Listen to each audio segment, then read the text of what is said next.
اندر اس کے وارے نیارے ہوں گے، قبر تو تب بھی اچھی ہوگی کہ جب دنیا کے اندر اس کے کوئی عمل اچھے ہوں گے۔ اس لیے سید عالم صلی اللہ علیہ وسلم نے یہی حکم دیا کہ میرے صحابہ،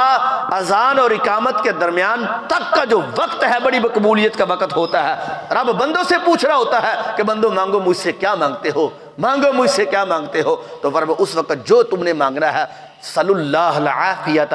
فی الدنیا والآخرہ، فرمایا دنیا کی عافیت کا بھی سوال رب سے کرو اور آخرت کی بھی عافیت کا رب سے تو سوال کرو۔ یہ نبی پاک صلی اللہ علیہ وسلم نے فرمایا۔ اور اس کے اندر آپ یہ بھی دیکھو،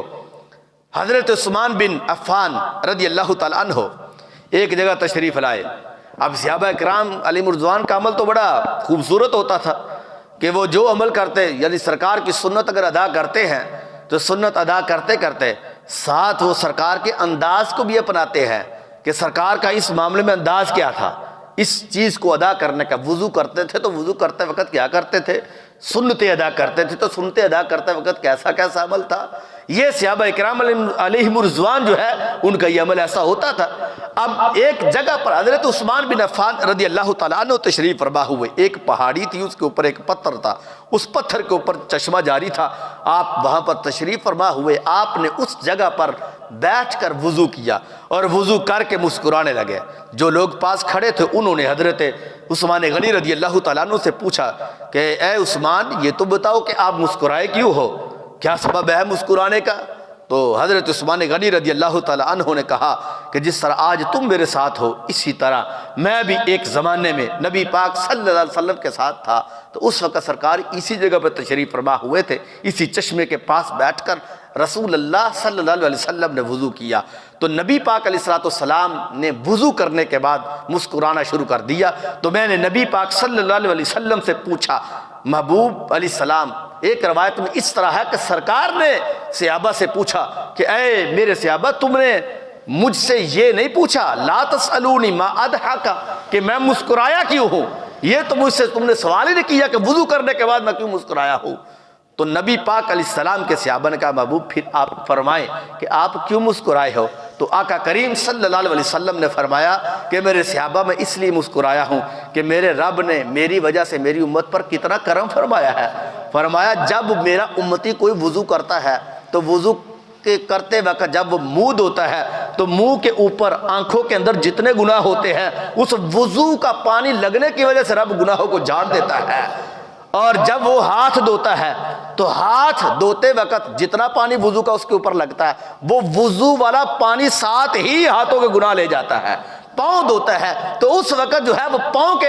اندر جو پاؤں کے اوپر گناہ ہوتے ہیں اس کی وجہ سے وہ پانی جب آتا ہے تو وہ پانی وضو والا اس کو ساتھ ہی لے جاتا ہے، سر کا مسح کرتا ہے، سر کے گناہ اس کے معاف ہو جاتے ہیں۔ تو میرے صحابہ دیکھو تو صحیح میرے رب نے کتنا کرم فرمایا، اگر میرا امتی وضو کرتا تو میرا رب پھر بھی اس کے گناہ معاف فرماتا ہے۔ میرا امتی جو ہے وہ نماز پڑھتا ہے، قیام کی حالت میں ہے تو جو کھڑے ہوئے گناہ ہوتے ہیں اس حالت میں بھی وہ جڑ جاتے ہیں۔ میرا امتی جب وہ رکوع کی حالت میں ہوتا ہے تو پھر بھی گناہ جڑتے ہیں۔ میرا امتی جو ہے وہ حالت سجدہ میں ہوتا ہے پھر بھی گناہ جڑتے ہیں۔ فرمایا یہ میرے رب کا میرے اوپر یہ کرم ہوا تھا اور میری امت کے لیے میری جو دعا قبول میرے رب نے فرمائی تھی میں اس دعا کی قبولیت پر خوش بھی ہوا ہوں اور پھر مسکرایا بھی ہوں۔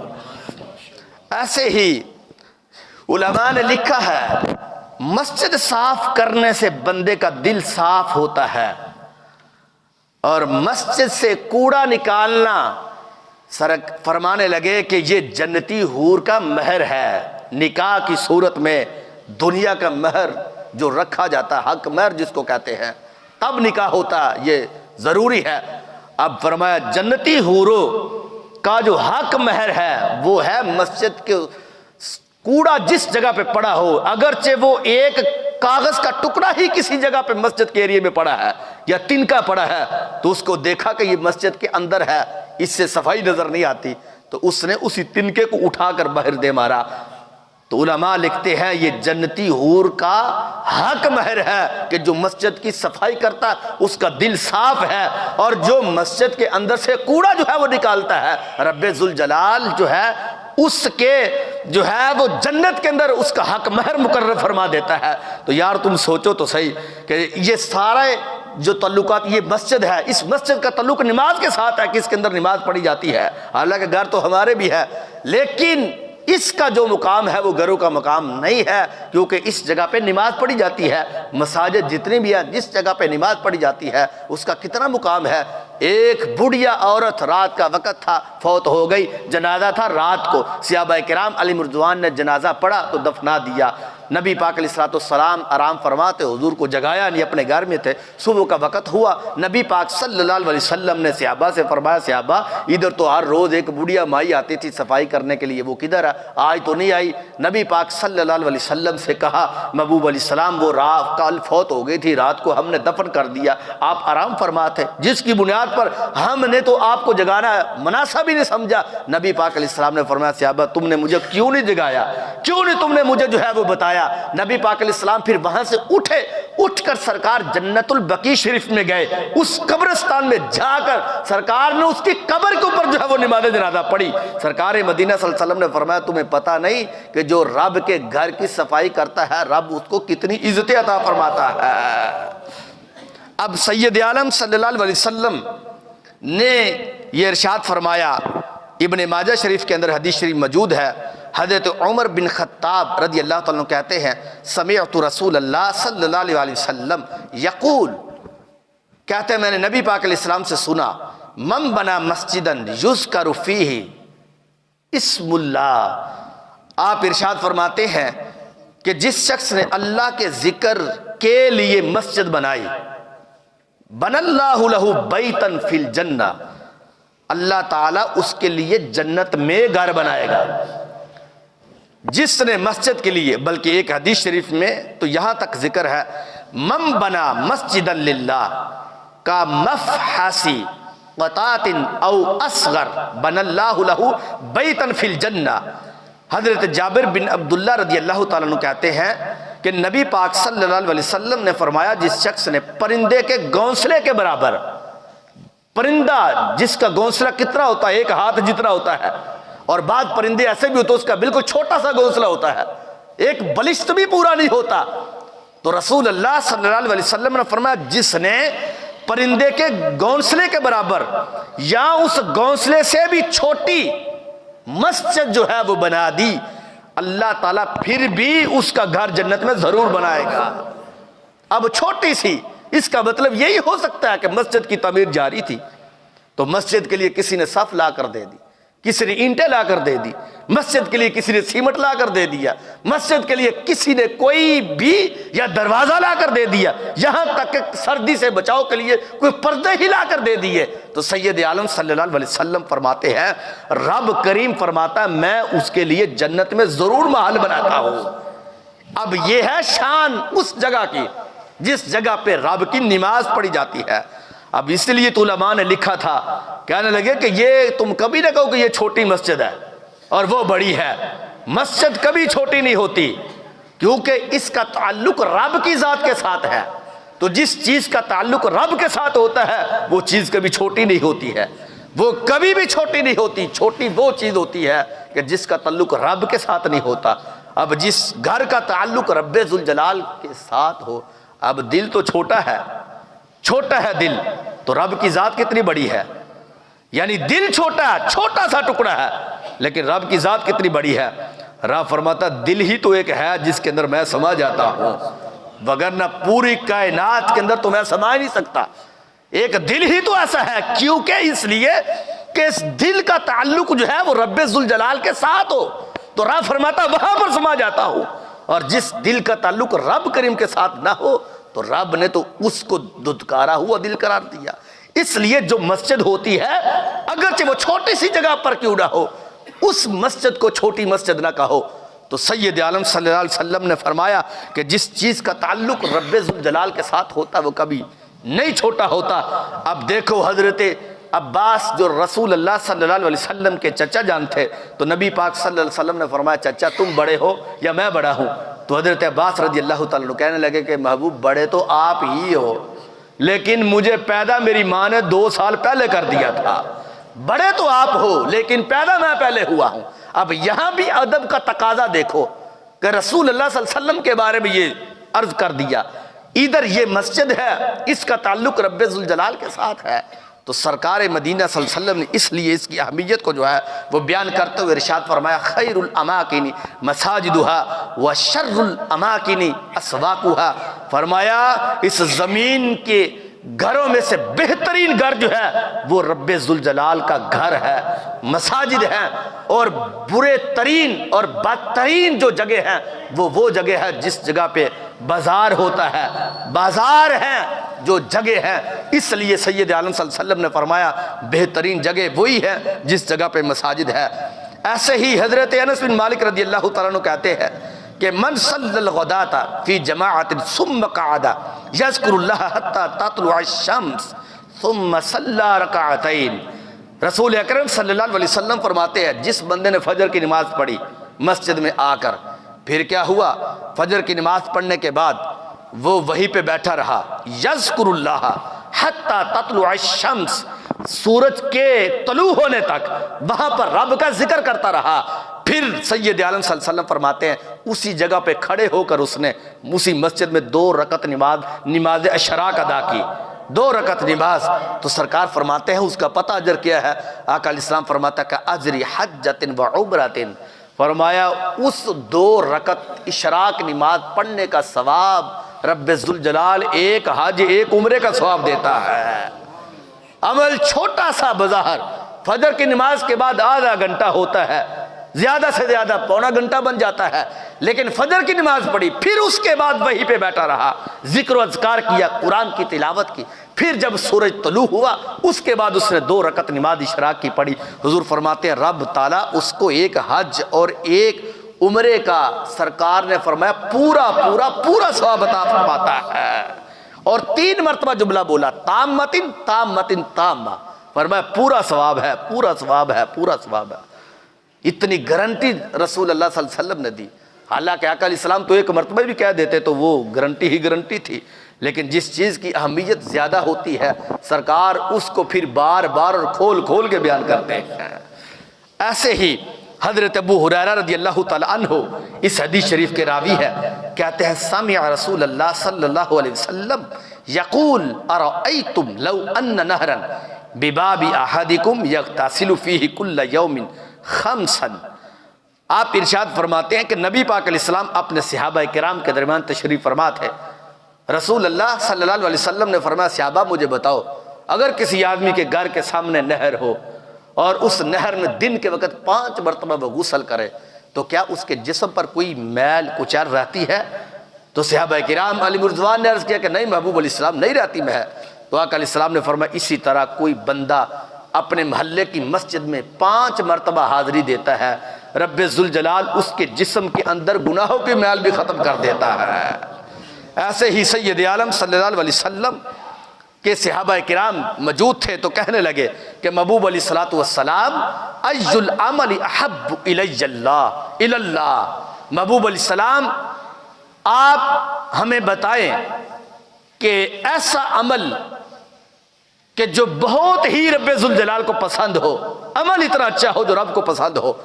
تو نبی پاک علیہ السلام نے فرمایا ہاں وہ عمل ہے۔ آقا علیہ السلام نے فرمایا الصلاۃ علی وقتها، فرمایا نماز کو اس کے وقت کے اندر پڑھنا۔ یہ نہیں ہے کہ نماز کا وقت جناب جماعت کھڑی تھی تو بندہ اپنے کام میں لگا رہا اور جب نماز کھڑی ہوگی تو پیچھے سے آئی یا بعد اس کی رکعتیں گزر گئی، بعد میں آ کر جناب والا وہ یا وقت ہی اس کا تھوڑا رہ گیا تھا تو اس نے آ کر جلدی سے نماز پڑھی اور منہ کے اوپر ہاتھ پھیرا تو وہ چل دیا۔ ایسی نمازیں تو قیامت والے دن رب لپیٹ کر بندے کے منہ کے اوپر مارے گا، یہ لے نمازیں اس طرح میری بارگاہ میں حاضری ہوتی تھی جب تمہیں کوئی پیسے کی یا دنیاوی کوئی ہر حسرت ہوتی تھی تو اس وقت تو کسی بندے سے ملنے کے لیے اتنے منتیں اتنے ترلے تو کرتا تھا۔ اور یہ میں کہتا ہوں وبال یہ ہے کہ بندے نے ہاتھ کو رب کے آگے پلانا چھوڑا ہوا ہے، جس کی بنیاد پر رب نے بندے کو دنیا کا محتاج کر دیا ہے۔ اگر اس بندے کی نظر رب کی طرف ہوتی، اگر اس بندے کے ہاتھ اٹھتے تو صرف رب کی طرف اٹھتے تو یہ بندہ کبھی بھی دنیا کا محتاج نہ ہوتا، کبھی بھی یہ بندہ شیطان کا ساتھی نہ بنتا، کبھی بھی دنیا کا بھگوڑا نہ بنتا۔ اگر اس بندے کا تعلق جو ہے وہ رب ذوالجلال کی ذات کے ساتھ ہوتا اور اس کو پتہ ہوتا کہ جن بندوں کے آگے ہاتھ میں پلا رہا ہوں، جن کی منتیں میں کر رہا ہوں، یہ تو وہی بندے ہیں جن کو میرا رب دیتا ہے، یہ تو وہی بندے ہیں۔ یہ دنیا کی بات کر رہا ہوں، اللہ کے ولیوں کے پاس جا کر ان سے دعا کروانا اس میں کوئی حرج نہیں ہے۔ یہ سنت ہے صحابہ کرام کی اور سنت ہے تابعین کی اور پہلے اولیاء کرام کی جو امتوں میں گزرے ہیں ان کی بھی سنت ہے۔ لیکن یہاں پہ جو تعلق ہے یہ دنیا کا تعلق ہے کہ دنیا کے آگے ہاتھ پھیلانے سے بہتر یہ ہے کہ بندہ اپنے رب کے آگے ہاتھ پھیلائے۔ تو سید عالم صلی اللہ علیہ وسلم فرماتے ہیں کہ بہترین عمل جو رب کو زیادہ محبوب ہے، فرمایا الصلاۃ علی وقتی ہے، کہ بندہ نماز کے وقت کے اندر ہی جو ہے وہ نماز ادا کرے۔ ثم ایو، پھر صحابہ نے پوچھا کہ محبوب اس کے بعد محبوب کون سا عمل ہے؟ تو آقا علیہ السلام فرماتا ثم بر الوالدین، فرمایا پھر ہے والدین کے ساتھ نیکی کرنا،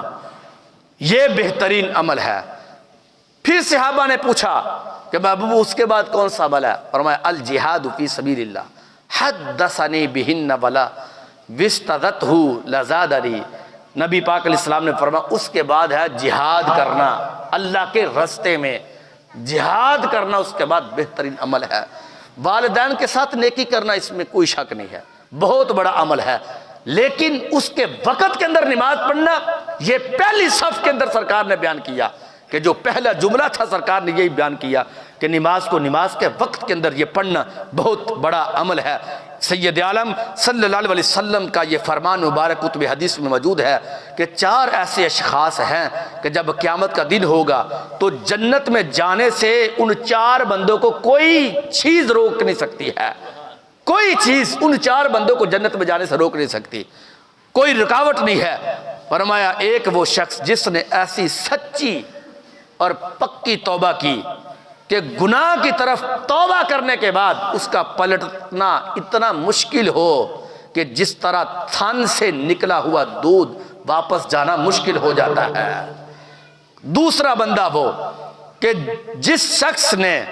اپنے والدین کو راضی رکھا، وہ بندہ، اس کے لیے بھی کوئی رکاوٹ نہیں ہوگی جنت میں جانے کے لیے۔ تیسری وہ عورت جو اس حال میں مری کہ اس کا شوہر اس کے اوپر راضی تھا اور اس پر راضی تھا۔ اور چوتھا وہ بندہ، ہمارے آقا علیہ السلام فرماتے ہیں جس شخص نے کہ بچے زیادہ تھے لیکن اس کی آمدنی تھوڑی تھی، بحران تھے، آمدنی تھوڑی تھی، بچے زیادہ تھے، ان بچوں کو اس نے تڑپتا ہوا دیکھا، بلکتا ہوا دیکھا، باوجود اس کے کہ اس نے دنیا کی رنگینیاں دیکھ کر اس پر صبر کیا، سرکار فرماتے ہیں اس نے پھر بھی اپنے بچوں کو حرام نہیں کھلایا، حرام نہیں کھلایا، حلال ہی کھلاتا رہا۔ ہمارے آقا علیہ السلام فرماتے ہیں اس بندے کو بھی جنت میں جانے سے کوئی چیز روک ہی نہیں سکتی۔ اور سید عالم صلی اللہ علیہ وسلم کا یہ فرمان مبارک کئی کتب حدیث کے اندر بھی موجود ہے کہ آقا علیہ السلام نے فرمایا مفتاح الجنت الصلاۃ و مفتاح الصلاۃ الوضوء، آقا علیہ السلام نے فرمایا جنت کی چابی نماز ہے اور نماز کی چابی وضو کرنا ہے، جنت کی چابی نماز ہے، نماز کی چابی جو ہے وہ وضو کرنا ہے۔ اور سید عالم صلی اللہ علیہ وسلم کا دوسرے مقام پر ایک فرمان یہ بھی ہے کہ آقا علیہ السلام نے فرمایا حبب الی من الدنیا، مجھے دنیا کے اندر 3 چیزیں بڑی ہی محبوب ہے اور وہ میری آنکھوں کی ٹھنڈک ہے۔ آقا علیہ السلام نے فرمایا نمبر 1 النساء، نیک عورت مجھے بڑی پسند ہے، والطیب، اور مجھے خوشبو بڑی پسند ہے۔ اور آقا علیہ السلام فرماتے ہیں وجعل قرۃ عینی فی الصلاۃ، فرمایا نماز میری آنکھوں کی ٹھنڈک ہے۔ اے امتی جب تو نماز پڑھتا ہے تو سرکار کی آنکھوں کو ٹھنڈک ملتی ہے، سرکار کتنے خوش ہوتے ہیں اور تجھے نماز پڑھتا ہوا دیکھتے ہیں کہ دیکھو میرا امتی نماز پڑھ رہا ہے۔ اس لیے نماز کو ترک کرنا بہت بڑا جرم ہے اور بہت بڑا گناہ ہے۔ تو سید عالم صلی اللہ علیہ وسلم کا یہ فرمان بھی کئی کتب حدیث کے اندر بالخصوص مسند امام احمد بن حنبل میں یہ حدیث شریف موجود ہے کہ آقا کریم صلی اللہ علیہ وسلم نے فرمایا جو شخص قیامت والے دن میرے ساتھ جنت میں رہنا چاہتا ہے تو سرکار فرماتے ہیں اس کے لیے ضروری ہے کہ وہ نماز کو کبھی بھی نہ چھوڑے، نماز کو کبھی بھی ترک نہ کرے۔ یہ جو نعرے کہ غلامی رسول میں موت بھی قبول ہے، تو کیسے جھوٹے نعرے لگاتا ہے؟ تجھے نماز تو قبول نہیں ہے، تجھے سرکار کی سنت رکھنا قبول نہیں ہے، تجھے رب کو راضی کرنا قبول نہیں ہے۔ جو ہر وقت سرکار رب کو راضی رکھتے تھے تمہیں تو وہ عمل قبول نہیں ہے، تجھے تو سرکار کے سنت ادا کرنا یہ قبول نہیں ہے، تو کس طرح تو موت کو قبول کرنا چاہتا ہے؟ مزہ تو تب تھا کہ سرکار مدینہ صلی اللہ علیہ وسلم نے جو فرمایا تھا کہ نماز میری آنکھوں کی ٹھنڈک ہے، تو نماز کی ایک رکعت بھی قضا کرنے نہ دیتا۔ مزہ تو تب تھا کہ تو اس کے اوپر عمل کرتا۔ تو حضرت ربیعہ رضی اللہ تعالیٰ عنہ نبی پاک علیہ السلام کے خادم تھے، تو ایک مرتبہ آقا علیہ السلام نے فرمانے لگے کہ مجھے آقا علیہ السلام نے فرمایا کہ اے ربیعہ مجھ سے مانگو، کیا مانگتے ہو؟ تو حضرت ربیعہ رضی اللہ تعالیٰ کہتے ہیں کہ اسألوکا مرافقہ تکافی فی الجنہ، محبوب علیہ السلام مجھے اگر کچھ آپ دینا چاہتے ہو تو مجھے جنت میں جس طرح آج دنیا کے اندر آپ ساتھ ہو، اسی طرح میں قیامت والے دن جنت میں بھی آپ کے ساتھ رہنا چاہتا ہوں۔ اب سید عالم صلی اللہ علیہ وسلم نے فرمایا ٹھیک ہے یہ تو معاملہ ہو جائے گا، او غیر ذالک، تو اس کے علاوہ بھی کچھ مانگ۔ اب مجھے بتاؤ جس کو سرکار مل جائیں اس سے آگے کیا خواہش رہتی ہے؟ آپ مدینہ شریف میں جاؤ، روضہ رسول کے سامنے کھڑے ہو، تو اس کے بعد بھی اگر کہو کہ محبوب اس کے علاوہ بھی مجھے اللہ دے دو، تو یہ تو بندے کی میں کہتا ہوں کہ عقل کے اندر کمی ہے کہ نبی پاک علیہ السلام کا روضہ پاک سامنے ہو تو بندہ حضور کے علاوہ کوئی اور چیز مانگ رہا ہو۔ اس جگہ پر تو خواہش کی انتہا، اس سے آگے تو کوئی خواہش نہیں رہتی کہ سرکار کے سامنے بندہ کھڑا ہے، اور ادھر صحابی رسول ہے جنہوں نے اپنے بیوی بچے ہر چیز کو چھوڑا تھا سرکار کی خاطر۔ تو کہنے لگے کہ محبوب علیہ السلام مجھے اور کچھ نہیں چاہیے، صرف آپ کی رفاقت چاہیے۔ تو نبی پاک علیہ السلام کے جملے پتہ کیا تھے؟ اس وقت بھی یہ جملے تھے، سرکار نے فرمایا فَأَعِنِّي عَلَىٰ نَفْسِكَ بِكَثْرَةِ السُّجُودِ، فرمایا پھر سجدے زیادہ کیا کر، قیامت والے دن تو میرے ساتھ ہی جمع کیا جائے گا۔ اور سید عالم صلی اللہ علیہ وسلم کی یہ حدیث شریف بھی موجود ہے، حضرت عبداللہ بن عمر رضی اللہ تعالیٰ کہتے ہیں صلینا مع رسول اللہ صلی اللہ علیہ وسلم المغرب، بڑی ایمان فروز حدیث ہے،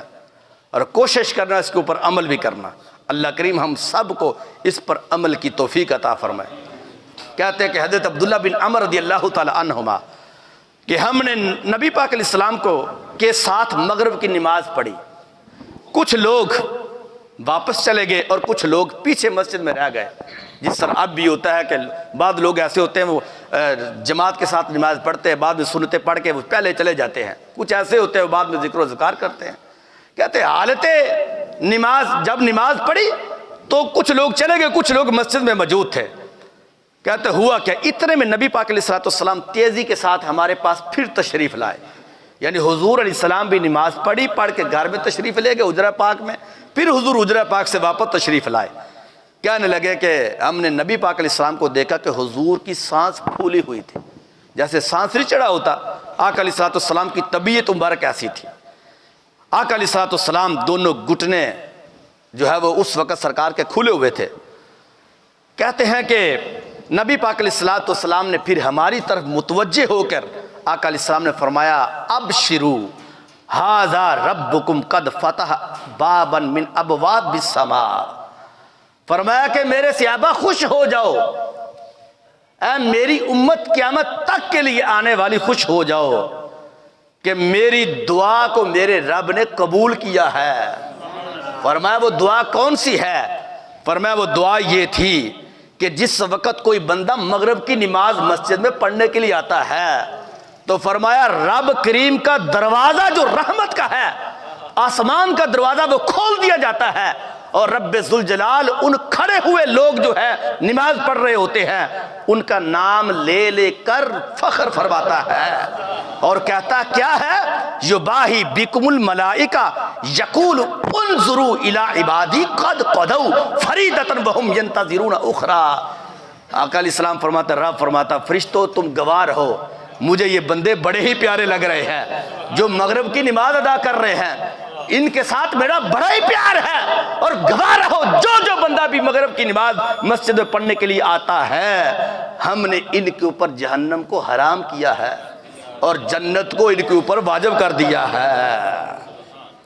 یہ ہے سرکار مدینہ صلی اللہ علیہ وسلم کا کرم اپنے امتیوں کے اوپر۔ اس لیے کہ میرے بھائیوں یہ تمہارے لیے بہت ضروری ہے، ہمارے لیے بہت ضروری ہے، نماز کو ہلکا کبھی نہ سمجھو۔ نبی پاک علیہ السلام نے فرمایا جس نے نماز کو ترک کیا من ترک الصلاۃ من ترک الصلاۃ متعمدا فقد کفر جہارا، حضور نے فرمایا جس نے جان بوجھ کر نماز ترک کر دی اس نے کھلا کفر کیا۔ ایک ہے صرف کھلا، ایک کفر کرنا، وہ گھر میں بیٹھ کر بھی معاذ اللہ کو کر ڈالے، لیکن ایک ہے کھلا کفر کرنا کہ کفر بھی کرے اور لوگوں کو بتائے بھی کہ میں کافر ہو گیا ہوں۔ یہ ہے کہ جو بے نمازی، اس کے بارے میں سرکار نے فرمایا اس نے کھلا کفر کیا،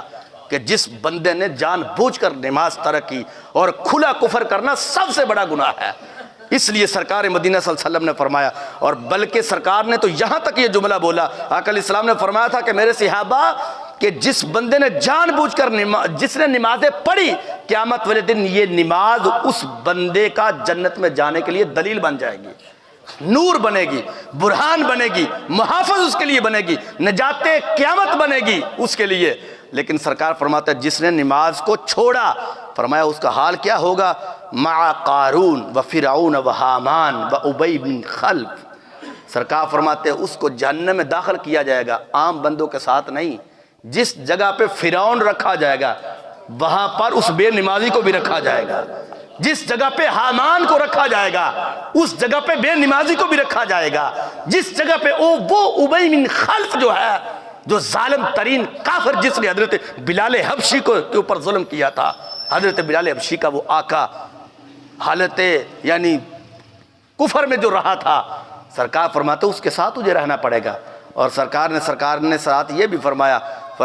اس کا حشر قارون کے ساتھ کیا جائے گا جس کا ٹھکانہ جہنم ہے۔ اللہ کریم کے حضور دعا ہے کہ رب ذوالجلال جو کچھ بھی بیان کیا ہے مجھے اور آپ لوگوں کو اس پر عمل کرنے کی توفیق عطا فرمائے۔ وما علیہ الا البلاغ المبین۔